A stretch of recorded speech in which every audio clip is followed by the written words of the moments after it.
हिंदी साहित्य जगत की उपरती कवि पुष्पेंद्र उपाध्याय की कवि शस्त्र उठा लो द्रौपदी, आप कृष्ण ना आएंगे कहना चाहता हूं। प्रस्तुत कविता में कवि ने स्त्रियों का मनोबल बढ़ाते हुए कहा है, छोड़ो मेहंदी घड़क संभालो, खुद ही अपना शेर बचा लो।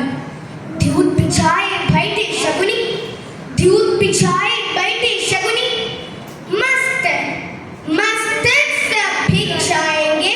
सुनो द्रौपदी शस्त्र उठा लो, अब कृष्ण ना आएंगे। इस युग में कृष्ण का इंतजार ना करो द्रौपदी, घोर कलयुग की है ये 21वीं सदी। यहाँ तुम्हें अपनी रक्षा स्वयं करनी होगी, आंसू से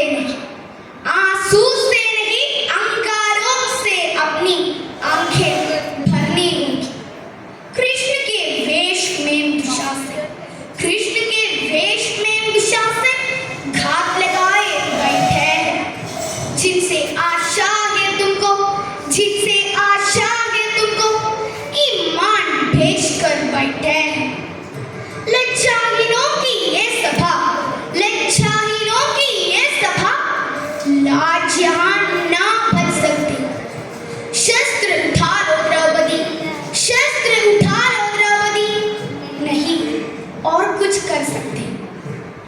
कब तक आस लगाओगे तुम टिके हुए अखबारों से? कैसी रक्षा मांग रही हो दुशासनों के दरबारों से? स्वयं जो लज्जाहीन पड़ेंगे, वे क्या लाज बचाएंगे? सुनो द्रौपदी शस्त्र उठा लो, अब कृष्ण ना आएंगे। मेहंदी से नहीं तलवारों से हाथों का श्रृंगार कर। दूध पिछाए बैठे शकुनी, तुम बस सीधा वार करो। अंधे बहरे घूमते हैं यहाँ की राजा और प्रजा, तुमको ही देनी होगी अपराधी को घोर सजा।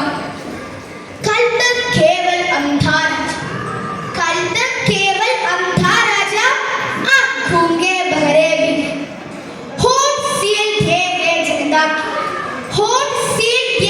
जनता के कानों पर टूटी। द्रौपदी फिर लुट रही है, दिन दहाड़े मान पांडव देखते हैं, आंखें फाड़। हो गया है सत्य अंधा, न्याय बहरा और धर्म अपंथ। तुम ही कहो ये अश्रु तुम्हारे किसको क्या समझाएंगे? सुनो द्रौपदी शस्त्र उठा लो, अब कृष्ण ना आएंगे। इस कलयुग में द्रौपदी नहीं, दुर्गा का अवतार लेना होगा। जो गलत करते हैं तुम्हें उसे सही जवाब देना होगा। आप दुशासनों को मत जोड़ो, तभी उन सब के समझ में आएंगे। सुनो द्रौपदी शस्त्र उठा लो, अब कृष्ण ना आएंगे।